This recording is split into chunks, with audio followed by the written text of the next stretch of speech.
Hello and welcome to today in the news on Vanguard Live. I am Precious Chukudi. We begin with the front pages of the papers this morning. Starting off with Vanguard. Vanguard is leading with the federal government fight inflation, mops up 5 trillion naira. The rider says to raise interest rates, reprise fixed income yields. CBN meets foreign investors over FX reforms. MPR hike says there will be free entry exit. You can also see a photo story showing bouquet of honor awards in Abuja. And only implementation of agreements will stop nationwide strike, and that's coming from NLC. You can read more on page 9. On page 8, misinformation undermining military fight against terrorism, and that's coming from CDS. Abuja residents break into government warehouse. Stories above. COVID-19 probe. Refund or accounts for 4 billion naira reptiles airlines. Nigeria, Qatar signs agreement on education, solid minerals, others. Rider says Tinubu to Qatar investors. Report any bribe-seeking cabinet member.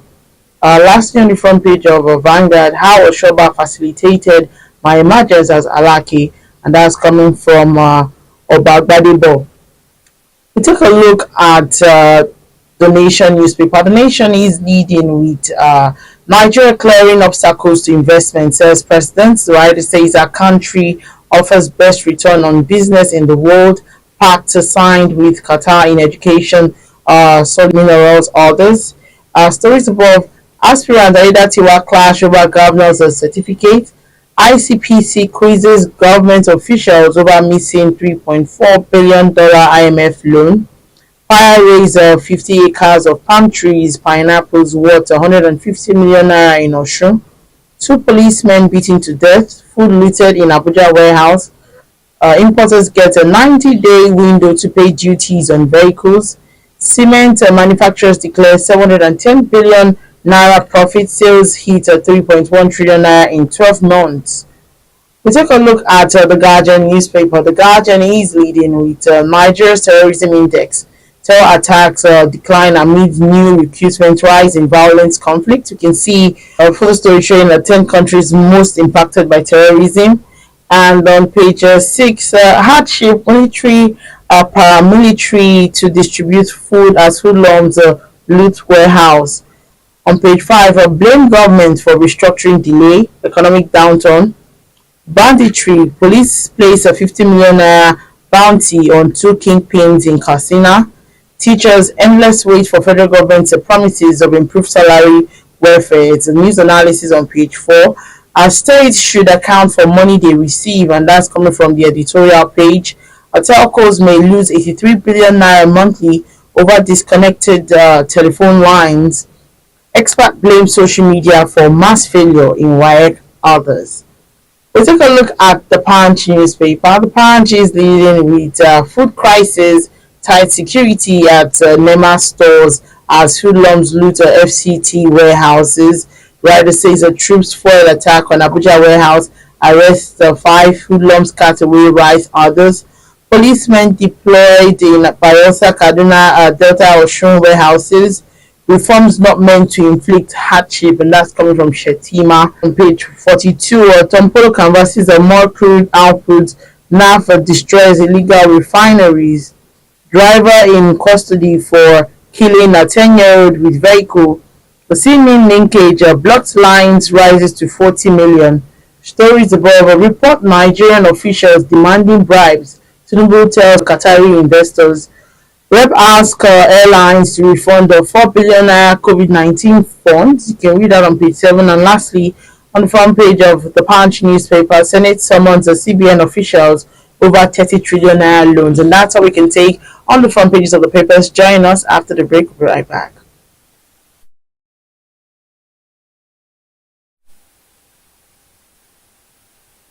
Alright, welcome back. We're just joining with you today in the news on Vanguard Live. I am Precious Chukudi. Joining to talk about some of the stories on the front pages of the papers this morning is Mr. Ali Mohammed, CEO of Magnet Communications, also former editor of Daily Times and Concord Newspapers. Good to have you join me this morning, sir. Good morning. How are you? Vacation. Welcome back too. Thank you so much, sir. All right, we delve in and we're looking at the federal government saying that they intend to curb the rising inflation in the country by mopping up about 5 trillion naira cash from the banking industry, as also CBN implements the hike in bank cash reserve ratio to 45%. So, what's your take on that? Well, I am happy that government has allowed the voices of reason to prevail in our monetary system. No country leaves its currency to the forces of demand and supply. There must be some level of control. I am happy that government has decided to intervene by mopping up some excess funds from the system. And you see, Ghana did a similar thing years ago. They left the country's currency to float without any control. After about a year, the currency became worthless, and they intervened and redenominated the currency. And today, Ghana is better for it. I don't know for how long government will do the kind of mop-up that they have started today. But they have to introduce some other control measures to ensure that there is stability of the currency that we use in Nigeria.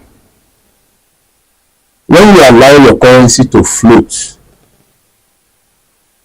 anything can happen in that system. Some forces within government that don't want the government to succeed can come in, mop up whatever is available in circulation, and there will be a lot of crisis thereafter. I am happy about the step the government has taken. The dollar is also crashing against the naira now. It's a good economic decision, and I hope government will keep it up. In a good and well controlled system, the currency must be controlled to a level. Yes, talking about the need for the currency to have some leverage over other currencies, there must be control, and I'm happy that government has realized that and has done the appropriate thing. All right. In what other ways do you think that we can address our monetary concerns in the foreign exchange market? Last week, government did one marvelous thing that I am happy about.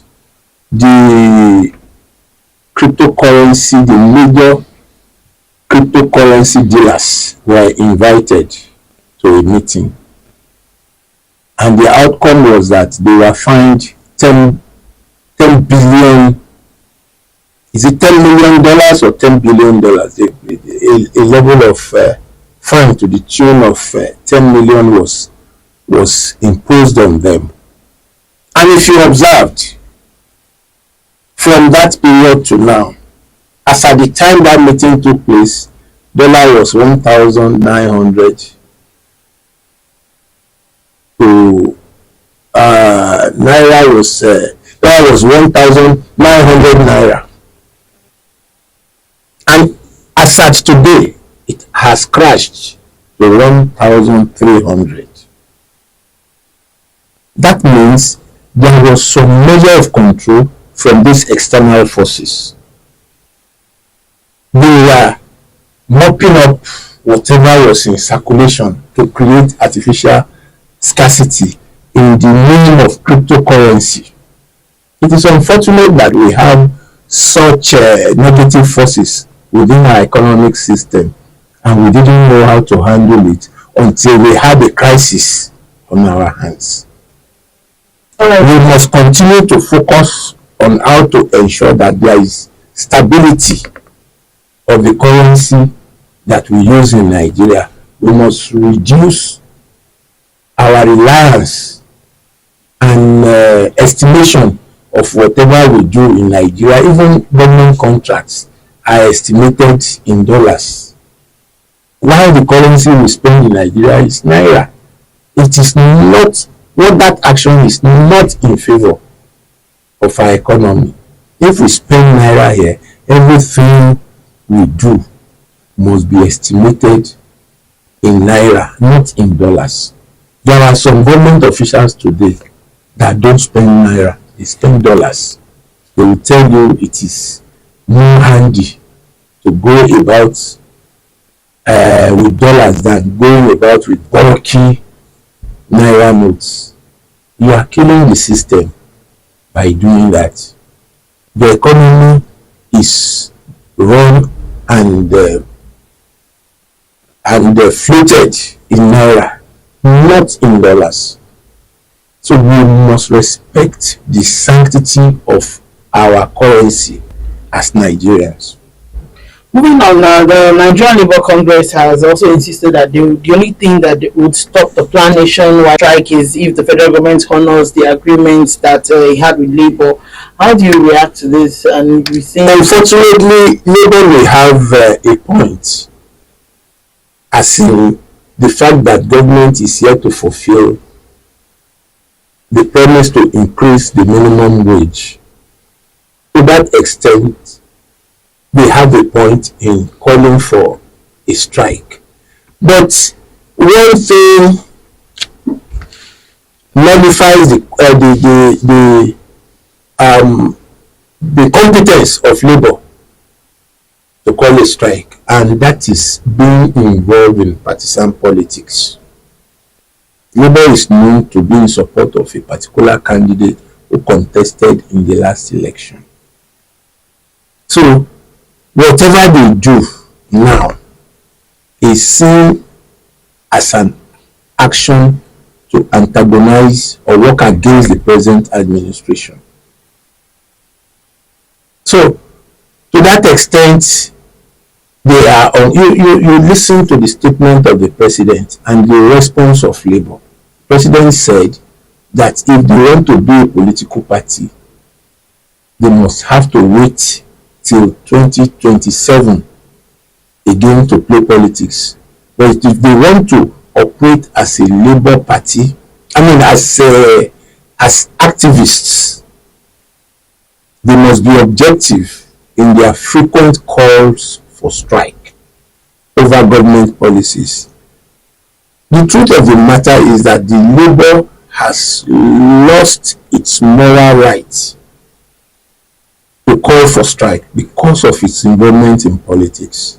This is what we tell people. If you know that you are going to be a politician or you want to be a politician, you must remain a politician, and whatever you are saying must be seen as coming from a politician. The Labour that we have today is affiliated with a particular political party, and this seems to be tainting the image of the hierarchy of the Nigerian Labour Congress that we have today. It is unfortunate that they got enmeshed in politics. But then the NLC, I'm talking about the NLC now, whether they are political or apolitical, they have a right to negotiate good salary for the workers of this country. If they approach whatever they are doing from that front, yes, they have a right to say they want to go on strike without any harassment. of course, we can see that there's a lot of restiveness in society, and especially because of how the economy has been now. The government actually, promised that they're going to roll out some conditional cash transfer to, poor households. Till now, it has not materialized. But we know what happened in the case of the conditional cash transfer. The people that were supposed to transfer the cash to their personal pockets. I don't want to start mentioning names. We are on air. You know what happened. The minister in charge of that ministry has been suspended. The former minister in charge of that ministry was arrested and queried by EFCC. With all that has happened in the case that you have mentioned, you will know that that money was going into private pockets. So I don't want to discuss that too far because it's presently is subject of litigation at the courts. Okay, of course, the whole situation happened, but then the people can't wait because of, I mean, things are becoming very expensive. It's not looking good as it stands now in the economy, and they're like, okay, the president rolled out some policies, but it looks like these policies are not, in tandem with the people. People are angry. I was going to, move on to my next question, which is going to be obviously the place that was raided in the FCT yesterday. You need to see the way the turnout of people just going to loot. They don't even care where it's coming from. So like, even as much as we're going to look at it as yes, we know what happened in that office and everything. People are angry. People want some sort of relief from the government. From the point of view of a citizen just like you and those who want to loot the warehouse, I want to say that the situation on ground is not palatable. The situation where you wake up today to want to buy something that you bought yesterday and you discover that the price has gone up twice than it was yesterday, it's not palatable. The present situation of things in the country demands an urgent action by the government.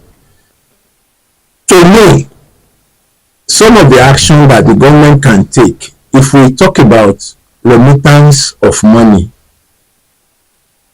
we will wait till God knows when. What I expect the government to do now is to roll out buses that people can ride on with less amount of money. In those days, we used to have market boards. I don't know what happens to that. Where you can go to, these market boards have markets where prices are well controlled. The state government has taken a cue from that by opening a supermarket in Mushin area where people go to buy cheap foods. One bunch of watermelon there is 1,000 naira. That's the same watermelon that you buy for 3,000 outside. Go there in Mushin, you will find a lot of cheap things there. If we have 5, 6, 7, 8, 9, 10 of such markets in Lagos, people will stop complaining about the high cost of things, of food especially. Food prices would automatically be crashing if we had more of such markets in various local governments in Lagos State. Federal government can take a cue from that. Controlled markets where prices will be affordable to the citizens of the country. We can have that replicated across the country. Then you get some buses to bring down the cost of transportation. If we have solutions to those two issues, then we should be talking about people getting some relief. To me, the relief doesn't come in form of cash transfer. I am not in support of that. They can ask anybody in government to transfer 10,000 to each person and they will transfer 2,000. I don't trust that process. But those physical things that can bring down the price of food in Nigeria. I learned that some people in some parts of the country have decided to be transporting food produced in Nigeria to other parts of Africa instead of bringing them to other parts of Nigeria. Whatever that means should be controlled. It should be controlled. This is Nigeria first and foremost. Look at the way government crashed the price of cement. The government threatened to open the borders to allow for importation of cement.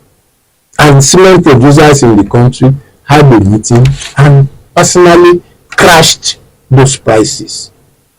We can have similar things. Let the federal government replicate what Lagos State has done in Mushin in all parts of the country. Let Lagos State also create more markets in different parts of the state, and let's see if we will still have this continuous rise in prices of food. People need food first and foremost. before anything, before even clothes. If you are not eating for 24 hours, you won't be thinking of buying clothes, except that person is stupid. That's when you'll be thinking of buying clothes without ensuring that you and your family have eaten and eaten well. So that is, we must have a deliberate policy focused on ensuring that the prices of goods, especially food, in Nigeria comes down drastically. Right, moving on now, the Public Accounts Committee of the House of Rep has directed all private airlines in the country to present in 7 days evidence of how the 4 billion naira COVID-19 relief fund was spent or refund some to the federal government's treasury. How do you react to this? Well, I don't have facts on how the airlines were involved in this meeting, in quotes. But if they actually have a hand in the meeting of the COVID fund, they must account for it. It is very, very important, because they were working during COVID and government gave them the grant to ensure that most of their operations, that the operation of most of these airlines do not come to a standstill during COVID. If it is true and they are found liable to meeting these COVID funds, they have to explain as demanded by government. All right, let's take a look at Mr. and Mrs. before we go. And Mr. is speaking this morning. He says, what is my sin? 10 university undergraduates screamed for help and I responded.